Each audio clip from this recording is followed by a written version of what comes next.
There appears to be a change in tone of the Bahamian government on the issue of how Cuban medical professionals are treated following a pointed discussion on the matter in Washington, D.C. last Tuesday. Numerous human rights reports and a document leak exposed that in the explosion of global demand for medical professionals, Cuban medical brigades were a welcomed remedy, but allegations that they are grossly underpaid has tainted the program. The ingredients of forced labor have several factors. Sharing an employee's salary with the government could be perceived that way.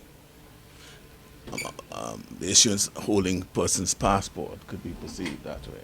Previously, the Philip Davis administration had argued this was not happening in the Bahamas, at least not knowingly. While this position is maintained, in a debriefing with Bahamian media following that trip to the U.S. last week, the Prime Minister says they are prepared to do more to be sure government is not a party to any offense. If forced labor is occurring in our country with the Cubans, there's no evidence that we have come across.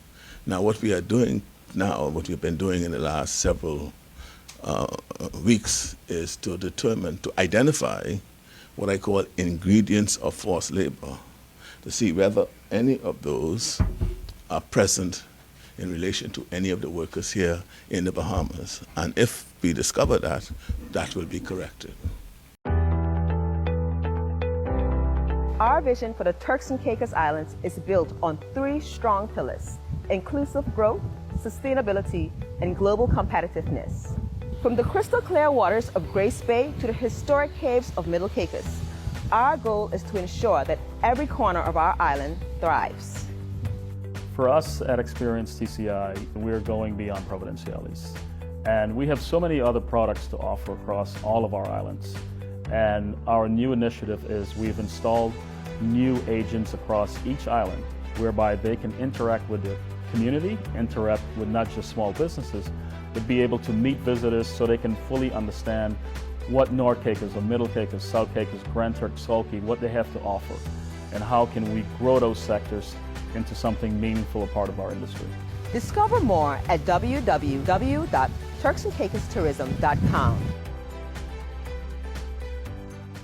That evidence has materialized. Published by Cuba Archive, a nonprofit based in Miami which monitors Cuba's medical missions. It reveals that as much as 92% of what the Cuban healthcare workers earn is pocketed by a Cuban state company.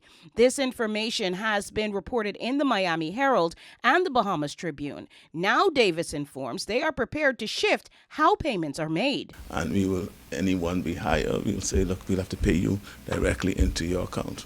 The issue has been brewing for months. It followed a strong statement from Secretary Rubio in a warning to the world that if nations were found to be engaged in forced labor contracts or human trafficking, sanctions would be imposed in a show of zero tolerance by the Trump administration.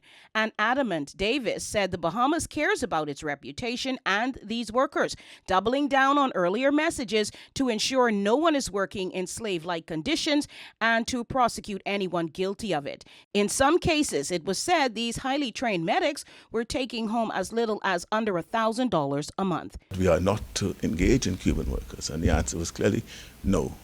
All we are asking is to ensure that those who we engage are not subject to forced labor.